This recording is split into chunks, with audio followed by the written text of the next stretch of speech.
마태복음 26장 6절부터 10절까지의 말씀입니다. 우리 다 같이 함께 봉독해 보도록 하겠습니다. 예수께서 베다니 나병 환자 시몬의 집에 계실 때에 한 여자가 매우 귀한 향유 한 옥합을 가지고 나와서 식사하시는 예수의 머리에 부으니 제자들이 보고 분개하여 이르되 무슨 의도로 이것을 허비하느냐? 이것을 비싼 값에 팔아 가난한 자들에게 줄 수 있었겠도다 하거늘 예수께서 아시고 그들에게 이르시되 너희가 어찌하여 이 여자를 괴롭게 하느냐? 그가 내게 좋은 일을 하였느니라. 아멘. 자, 오늘 말씀은 예수님께서 이제 십자가의 죽음을 앞두시고 그 전에 베다니에 있는 나병 환자 시몬의 집에서 식사하실 때 일어났던 사건입니다. 예전에 제가 이 동일한 사건을 기록하고 있는 다른 본문의 말씀으로 설교를 한 적이 있었죠. 기억을 못 하실 수도 있습니다. 그때와는 다른 관점에서 다른 부분을 좀 같이 함께 살펴보고자 해요.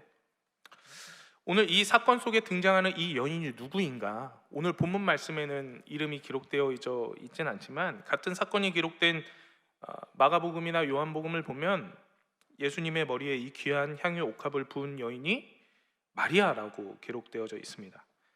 나사로 그리고 마르다의 자매인 여인이죠. 이전에 예수님께서 죽어가던 나사로를 살려주셨던 사건이 있었죠. 예수님께서 이 남매들을 너무나도 참 사랑하고 아끼셨어요. 그리고 또 이 남매들도 예수님을 정말 잘 따르고 또 사랑했던 남매들이었죠. 오늘 본문에서 핵심이 되는 내용이 무엇입니까? 바로 이 여인이 예수님의 머리에 자신이 가진 그 향유 옥합을 다 부어버린 일이었습니다. 그리고 이 향유 한 옥합이 가지고 있던 그 사회적인 가치가 굉장히 값어치가 있는 비싼 물건이었다는 사실이에요. 이것이 오늘 말씀의 핵심입니다. 오늘 말씀에는 또 기록되어져 있지는 않은데 이 향유 옥합의 가치가 어떠했냐 하면은 이 여인이 부어버린 향유가 대략 300데나리온이라고 기록되어져 있거든요. 근데 당시 노동자들의 품삯이 하루 품삯이 얼마냐면 한 데나리온이었어요. 그러면 300일치 거의 1년 연봉에 해당하는 금액이잖아요. 그죠? 굉장히 큰 금액이죠. 이 여인이 근데 부잣집 딸이었느냐? 그런 것도 아니었습니다. 이 당시 사회에서는 결혼하기 이전에 여인이 결혼을 위한 결혼 지참금으로 결혼 예물 정도로 가지고 있던 것이 바로 향유였습니다. 이것을 이 여인이 예수님께 한 번에 다 사용해 버린 거예요. 자신의 결혼, 자신의 미래. 그 당시 여인에게 있어서 누군가와 결혼을 한다는 것, 어떠한 남성의 아내가 되어진다는 것이 자신의 삶에 있어서 가장 중요한 부분이기도 했거든요. 근데 그 모든 미래, 자신의 사회적인 모든 꿈들을 다 한순간에 버렸어요. 예수님께 드렸다라는 것이죠. 그래서 우리가 이 본문의 말씀들을 들을 때 제가 지난번에 설교 때도 얘기했지만 그러한 메시지들을 많이 듣게 되곤 합니다. 자신이 가진 모든 것을 이렇게 주님께 드려야 한다. 이런 마리아의 헌신된 삶에 대한 이야기들을 우리가 조명할 때들이 많이 있거든요. 그러나 오늘 말씀의 주제는 그것이 아니고요. 우리가 오늘 바라보고자 하는 바는 그녀가, 이 여인이 바로 올바른 일을 했냐는 것입니다. 올바른 일을 행했는가? 자신의 모든 삶을 드리는 거 좋단 말이에요. 좋습니다. 그런데 그 방법이 과연 옳았냐라는 거예요. 그렇게 꼭 해야 했느냐? 한번 생각해 보자 이거죠. 왜 그렇게 생각을 하게 됐느냐? 이어지는 제자들의 반응을 보면 알 수 있거든요. 제자들도 이해하지 못했어요. 그 여인의 그러한 행위를 제자들도 이해하지 못했다는 것이죠. 마태복음 26장 8절 말씀 다시 한번 보겠습니다. 제자들이 보고 분개하여 이르되 무슨 의도로 이것을 허비하느냐, 낭비한다라고 생각을 했다라는 말이죠. 그 여인에게, 이 마리아에게 화를 엄청나게 냈어요. 이 원어의 헬라어 언어로 보면 아가낙테오라는 단어인데 합성어입니다. 합성어예요. 두 단어가 합쳐진 거예요. 매우라는 단어와 슬퍼하다, 괴로워하다 라는 단어가 합쳐져서 매우 분노한 감정을 표현하고 있는 단어예요. 여인의 행동을 목격한 그 주변에 예수님과 같이 식사하던 제자들이 봤을 때 너무 화가 난 거예요. 그 여인의 그러한 행위를 보면서. 제자들은 왜 그리 화를 냈던 것일까요? 여인의 행동이 제자들로 하여금 저토록 분노하게 만든 포인트는 과연 무엇이었을까요? 자신들에게 해를 끼친 것도 아니었잖아요. 그죠? 그리고 여인이 뭐 다른 사람의 것을 뺏어와서 그런 것도 아니고 자기 자신, 자기의 것을 가지고 와서 행한 일이었잖아요. 제자들이 그토록 분노한 데에는 이유가 있습니다. 아마 인간적인 여러 가지 생각을 할 수 있을 것 같아요. 제자들 입장에서는 자신들이 하지 못할 일이었거든요. 자신들이 하지 않은 일이었거든요. 제자들은 예수님 측근에서 가장 예수님을 사랑하고 예수님을 곁에서 보좌하는 자들이었어요. 그런데 갑자기 중간에 이 여인이 끼어들어서 예수님을 내가 이토록 사랑합니다, 나의 삶을 모두 드립니다 하면서 이 향유 옥합을 다 부어버린 것이죠. 불쾌했을 수도 있을 것 같아요. 또 제자들이 봤을 때 매우 무지해 보였을 것 같아요. 이 여인의 행동이 아무리 예수님께 행하는 좋은 마음으로 복된 일을 행하는 것이라 할지라도 좀 현명하고 지혜롭게 섬길 줄 알아야지, 그렇게 감정적으로 값비싼 향유를 한 번에 그렇게 다 쏟아 부어버리는 것이 이게 과연 옳은 일인가? 감정을 다스리지 못하고 행동이 앞서는 자의 모습이 아닌가라고 충분히 생각해 볼 수도 있겠죠. 그런데 뭐 이런저런 여러 가지 보이지 않는 인간의 감정적인 그런 추측들을 넘어서고 차치하고서라도 성경이 명확히 말하는 바가 있습니다. 마태복음 26장 9절 말씀을 보겠습니다. 이것을 비싼 값에 팔아 가난한 자들에게 줄 수 있었겠도다 하거늘, 이렇게 얘기해요. 제자들이 보기에 이 여인의 이러한 행동이 너무 아까운 거예요. 아까 말씀에도 나왔잖아요. 왜 허비하느냐? 그 값비싼 향유를 한순간에 부어서 잃어버린 것이 너무 안타까웠다는 거예요. 그 향유를 팔아서 그 값을 가지고서 얼마든지 먹지 못하고 굶어 죽어가는 영혼들, 그들에게 먹을 것을 나눠줄 수 있고 그들을 돌봐줄 수 있을 텐데 왜 이렇게 무식하게 무지하게 행동을 하느냐? 그 돈이 얼만데, 그 값어치가 얼만데 너무 아까워했다라는 것이죠. 실제로 그 돈깨를 맡았던 유다라는 제자가 있는데 그 돈에 대한 아쉬운 마음을 표현했다라고 성경이 기록하고 있어요. 요한복음 12장 5절부터 6절까지의 말씀인데 같이 한번 보겠습니다. 이 향유를 어찌하여 300데나리온에 팔아 가난한 자들에게 주지 아니하였느냐 하니, 이렇게 말하면 가난한 자들을 생각함이 아니요 그는 도둑이라 돈깨를 맡고 거기 넣는 것을 훔쳐가미러라. 유다가 이 가난한 자를 향한 구제 사역을 논하면서 이 여인의 행동을 비판하고 있습니다. 그 이유가 있죠. 유대인들의 생각하는 구제, 이것은 단순히 내가 여유가 있어서 좀 도와줘야 한다, 우리가 도와주면 좋지라고 생각하는 바가 아니었어요.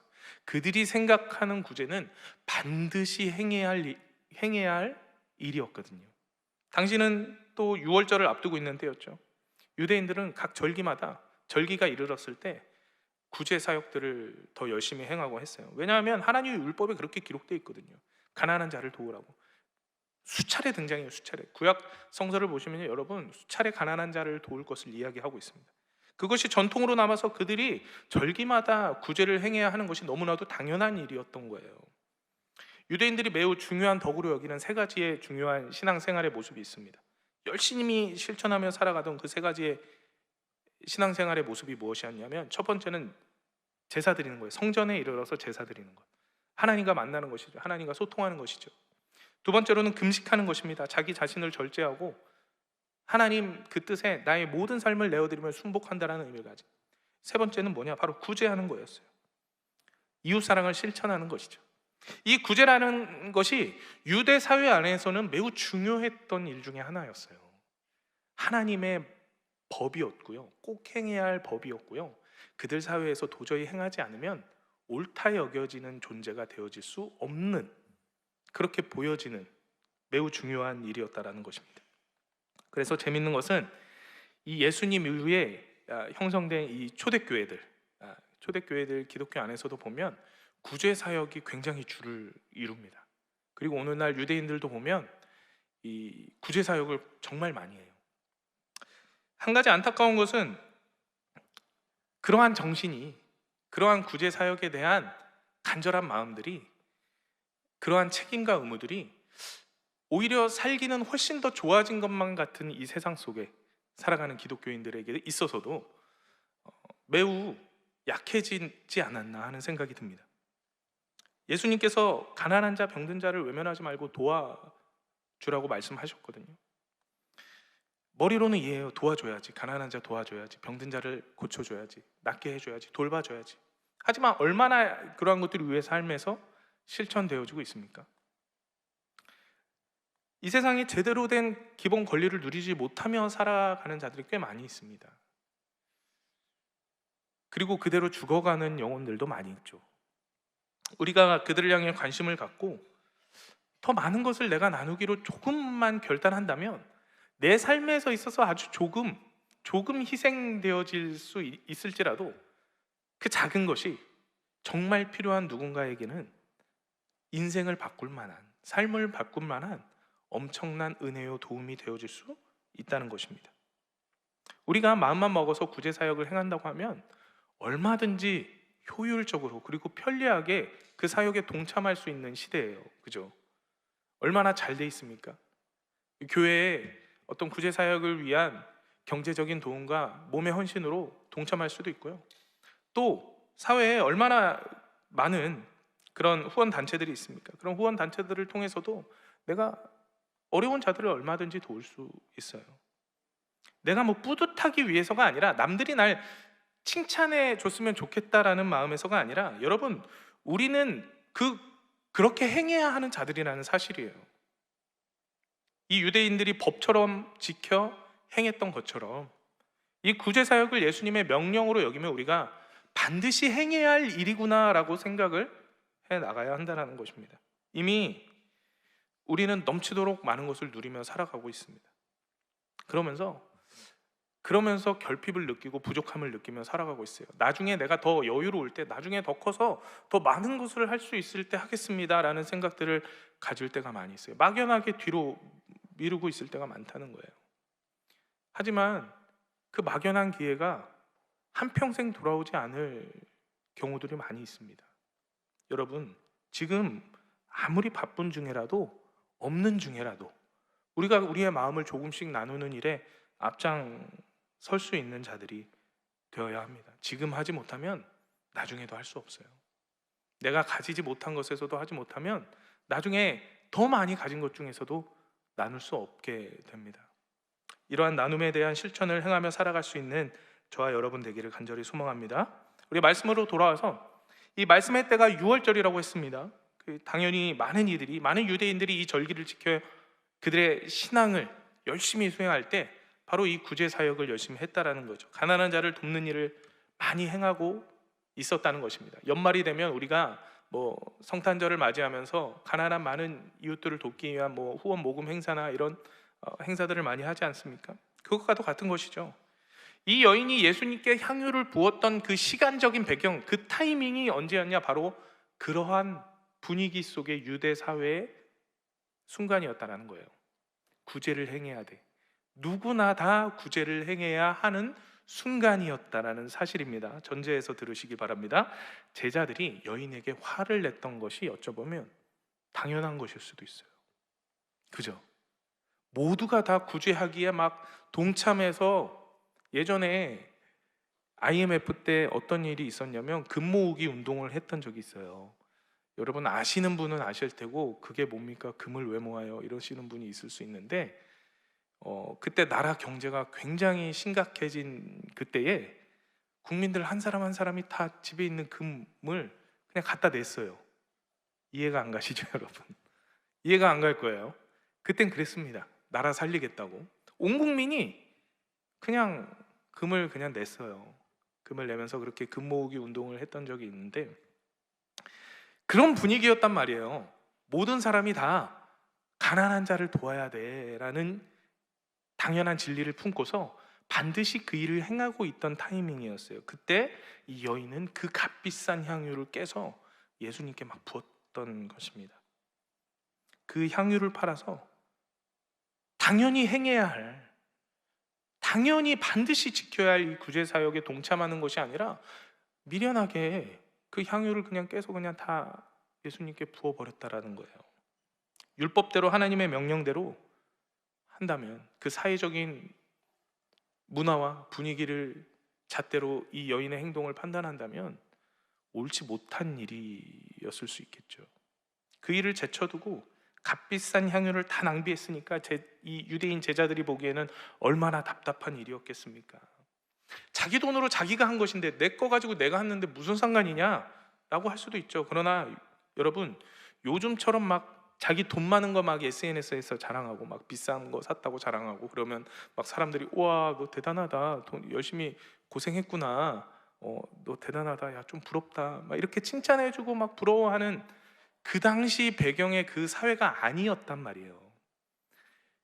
지금도 그 유럽인들을 보면 돈 많아서 막 자랑하는 그런 문화를 되게 싫어합니다. 예. 그래서 그런 문화들, 막 돈을 자랑하는 문화들이 미국 자본주의에서부터 왔다 막 이러면서 미국을 많이 비판하기도 해요. 노블리스 오블리제라는 말이 있듯이 그들 머릿속에는 더 많이 가진 자는 그만큼 사회에 더 많은 것을 다 환원해야 된다라는 생각을 가지고 있다는 거예요. 더 많은 책임과 의무를 행해야 된다는 것을 얘기하죠. 그냥 이거 내 거 내 맘대로 하는데 무슨 상관이에요? 라는 말이 통하는 시대가 아니었어요. 분명히 이 여인은 당시 유대사의 그들의 종교와 문화와 풍습에 비추어 볼 때 절대 옳은 행위를 한 것이 아니라는 거예요. 그렇다면 예수님께서는 이 여인의 행동을 보고 뭐라고 하셨느냐? 제자들은 미련하다고, 무지하다고, 잘못된 행위라고 말했는데 예수님은 뭐라고 말했을까요? 26장 10절 말씀 함께 보겠습니다. 예수께서 아시고 그들에게 이르시되 너희가 어찌하여 이 여자를 괴롭게 하느냐? 그가 내게 좋은 일을 하였느니라. 예수님께서 이 여인의 행위가 옳다고 말씀하시지 않으셨어요. 뭐라고 말하셨습니까? 좋은 일이다 라고 얘기하셨어요. 옳은 일이라 말씀하신 것이 아니라 좋은 일이다 라고 얘기하셨어요. 분명 이 여인의 행위가 옳은 일이 아니라고 제가 얘기 드렸는데 예수님께서는 좋은 일이라고 하셨단 말이에요. 옳은 일과 좋은 일은 어떠한 차이가 있는 것입니까, 여러분? 옳은 일, 좋은 일. 옳은 일은 누가 봐도 객관적으로 옳아야 해요. 바른 일이어야 합니다. 반면에 좋은 일이라는 것은 매우 주관적인 용어이죠. 누군가에게는 좋고 누군가에게는 좋지 않을 수 있어요. 같은 일이, 같은 현상들이 예수님과 제자들의 반응이 상반되는 것처럼 말이죠. 옳은 일이라고는 하지만 다 선한 일이 되어지지 않을 수 있습니다. 예를 들어서 홍길동이 탄간오리 집에 들어서 전 재산을 다 몰수했어요. 자신의 능력을 발휘해서 그것을 가지고서 자신의 영달을 꿈꾸지 아니하고 다 가난한 자들에게, 그동안 핍박 속에 빼앗긴 그 모든 자들에게 다 나눠줬어요. 그들에게 있어서는, 그 은혜를 받게 된 이들에게 있어서는 이것은 좋은 일이죠. 선한 일이죠. 정의를 실현한 그 홍길동을 찬양할 만한 일이죠. 그런데 탄간오리 입장에서는, 그리고 그 국가를 운영하는, 그 사회를 운영하는 자들 입장에서는 어땠겠어요? 무질서한 일이었습니다. 옳지 못한 일이었죠. 이처럼 옳지 않은 일이 매번 나쁜 일이라고는 말할 수는 없고요. 또 반대로 옳은 일이 매 순간 어떠한 상황과 환경에서든 좋은 일이 될 수도 없을 수 있다는 것입니다. 문화와 환경, 그리고 그 상황과 때에 따라서 옳은 것이 선한 결과로 이어질 때도 있고 또 그렇지 않은 결과로 이어질 때도 있다는 것입니다. 예수님께서 이 여인이 자신이 가진 향유를 가지고 막 이렇게 플렉스하는 이런 행위를 할 때 그 행위를 보고서 좋은 일을 하셨다라고 얘기하셨어요. 분명 율법 기준대로 보면, 하나님 말씀대로만 봐도 이건 옳지 못한 일이었거든요. 가난한 자를 위해서 행해야 하는데, 근데 이것을 좋은 일이라고 얘기하셨어요. 그 여인의 행위가 그들 사회 안에서, 그리고 율법적으로 분명히 옳은 일이 아닐지 몰라도 선한 일이라 불릴 수 있었던 이유는 바로 예수님을 위한 일이었기 때문입니다. 마태복음 26장 12절 말씀 보겠습니다. 이 여자가 내 몸에 이 향유를 부은 것은 내 장례를 위하여 함이니라. 우리가 또 다른 관점에서 이 말씀을 살펴볼 수가 있어야 돼요. 예수님께서는 그때가 어느 때라고 제가 서두에 말씀드렸습니까? 십자가로 향하시는 그 죽음을 맞이하시기 가기 위한 마지막의 때였어요.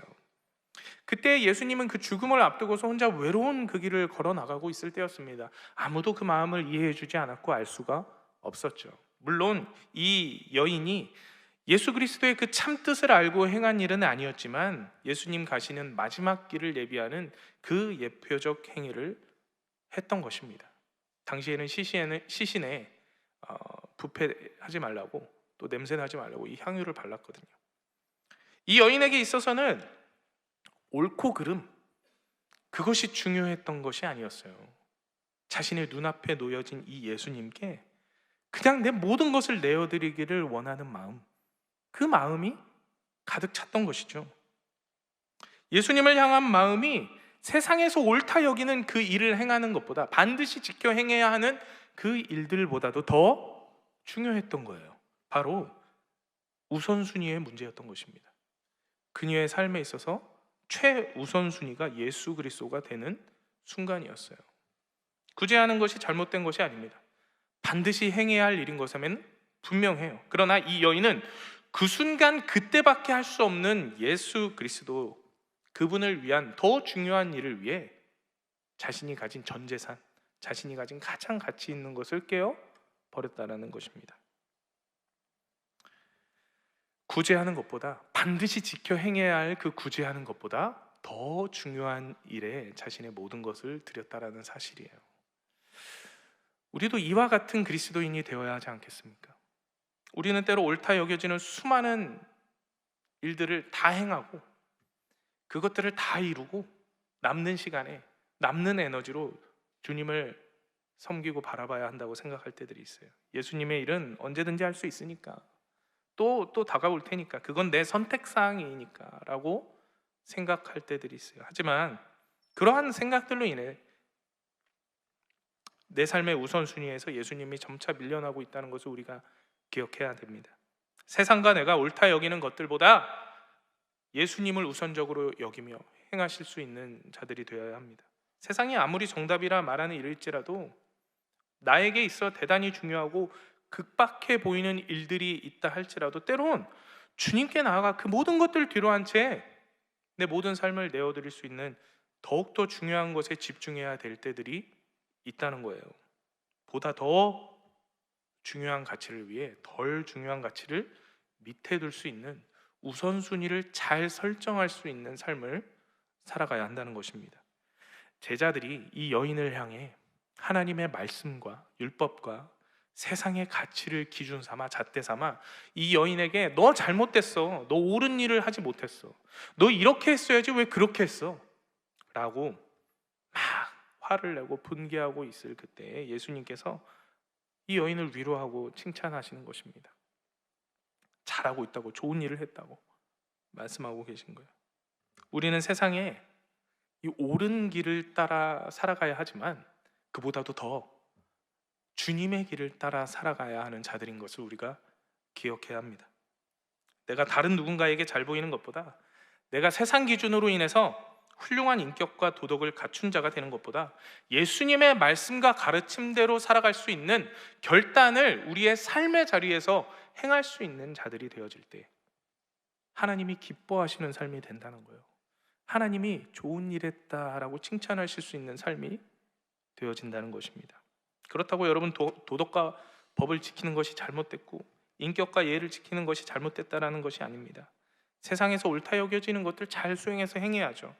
불필요한 것이 아니라는 말씀입니다. 예수님께서도 이 땅에 오실 때 율법을 폐하러 오셨다라고 말씀하지 않으셨어요. 이건 우선순위의 문제인 것입니다. 말씀에서처럼 가난한 자를 구제해야 해요. 그들을 돕는 삶을 살아가야 해요. 그러나 다시 돌아오지 않을 예수를 위해 무언가를 행하는 일이 더 중요한 일이에요. 우리들의 한평생의 삶, 여러분 길고 기회는 많은 것 같잖아요. 할 수 있는 시간 많은 것 같잖아요. 그렇지 않아요. 여러분 돌이켜 보십시오. 수년 동안 혹은 10년 동안 내가 한참 뒤로 미뤘던 예수님을 위한 일들 얼마나 많이 이루시며 행하고 계십니까? 때로는 세상의 올바름을 버릴지라도, 나에게 있어 가장 유익이 되는 일들을 뒤로 할지라도 예수를 위한 일에 도전하고 결단할 수 있는 저와 여러분이 되어야 한다는 것입니다. 우리 찬양 인도자분이 아까 찬양하면서 기도 제목을 선포하시면서 같이 기도했던 제목 중에 우리 다음 주면 내일 모레예요. 내일 모레면 이제 미국 팀이 선교를 나가게 됩니다. 이들이 세상에서 해야 할 것이 얼마나 많습니까? 그죠? 불투명한 미래 앞에 처한 우리 청년의 시대를 살아가면서 정말 투자해야 할 것도 많고, 또 돈이 뭐 한두 푼도 아니고요, 한두 푼 드는 것도 아니고요, 많은 돈을 들여서, 내 시간과 물질을 들여서, 에너지를 들여서 떠나게 됩니다. 세상에서 옳다 여겨지는 나의 유익을 위해서 반드시 행해야 될 일들을 다 뒤로 미룬 채 떠나는 거예요. 예수님을 위해서, 예수님이 좋은 일이라 칭찬하시는 그 일을 이루기 위해서 그냥 나의 나 된 것은 뒤로 미룬 채 주님께로 나아가는 것입니다. 여러분, 우리가 이러한 삶을 살아가는 자들이 되기 위해서 또 이들을 간절히 기도하고 후원하고 도울 수 있는 자들이 되었으면 좋겠습니다. 이러한 마음들이 우리의 삶의 자리에서부터 일어나서 단순히 선교를 가고 안 가고의 문제가 아니라 각자의 처한 삶의 자리에서 내가 때론 손해보는 것 같고 희생하는 것 같고, 내가 이래서 맞나? 이게 맞나? 세상이 여러 자문을 구하고 답을 구해도 아니라고 말해요. 그럴 때에도 예수를 위한 좋은 선택을 행할 수 있는, 세상의 올바름이 아니라 예수를 위한 좋은 선택을 행할 수 있는 자들이 될 수 있었으면 좋겠습니다. 이 시간 함께 찬양 드리고 기도했으면 좋겠는데요, 우리의 일부가 예수를 향해 우리의 일부가 드려지는 삶이 아니라 우리의 전부가 드려지는 삶을 살아갈 수 있기를 소망합니다. 내 삶의 전부가 세상의 다른 여러 가지들을 취하며 예수도 같이 붙잡고 있는 것이 아니라 오직 예수를 위한 것이 가장 우선순위에 놓여져 예수만을 위해 살아가는 삶, 그러한 삶이 되기를 소망합니다. 그러한 마음으로 우리 이 시간 내 주 같은 분 없네, 이 찬양 같이 고백하며 나아가겠습니다. 내 주 같은 분 없네, 그 어느 누구도 내 생명 다하도록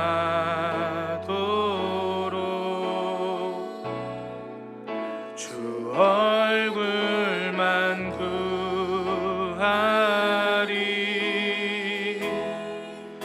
내 주 같은 분 없네, 그 어느 누구도 내 주 같은 분 없네. 이 땅 위에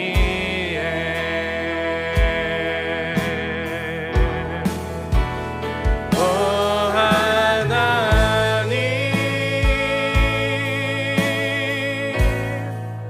주 나의 모든 것,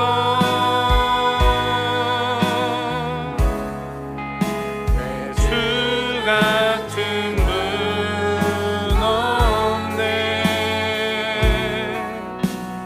이 땅 위에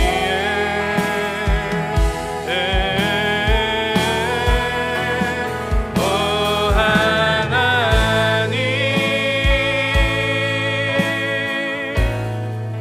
주 나의 모든 것, 내 주 같은 분 없네, 이 땅 위에. 우리 이 시간에 다 같이 일어서서 한번 기도하겠습니다. 이 시간 말씀을 기억하시면서 내가 생각하는 옳은 일들이 많이 있을 거예요. 내가 세상에서 세상의 방법대로 승리하고 성공하기 위해서, 행복하기 위해서, 또는 내일 당장 급하게 무언가를 해야 할 일들이 많이 있을 거예요. 그러한 것들을 희생하실 수 있겠습니까? 그러한 것들을 포기하실 수 있으시겠어요? 예수님을 위해서? 다음 주에 하면 되죠. 그 다음에 하면 되죠. 내가 조금 여유롭고 많은 것을 행할 수 있을 그때 하면 되죠. 여러분, 그러한 시간이 오지 않을 수 있어요.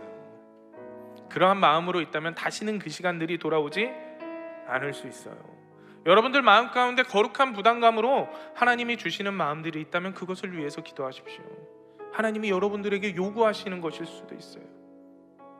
너희들이 옳다 여김에 행하는 것들보다 한참 뒤에서 나의 일들이, 나의 나라의 뜻이 실현되어지지 않고 현실되어지지 않는 너의 삶을 보면 너무나도 슬프다. 이제는 나를 위한 일이, 나를 위한 뜻이 너의 삶의 가장 우선순위가 되어줄 수 있겠니? 여러분들에게 묻고 그 답을 구하는 삶을 살게 원하실 수 있어요. 여러분, 이 시간 간절히 기도하기 원합니다. 우리가 내 삶의 현실에서, 내 삶의 자리에서 그러한 세상의 많은 옳다 여겨지는 올바름보다 하나님이 원하시고 예수님이 기뻐하시는 그 좋은 일들을 행할 수 있는 자들 될 수 있도록 기도하시기 바랍니다. 말씀을 기억하시면서 우리 주님의 이름 3번 부르시고 간절히 기도하겠습니다. 주여, 주여.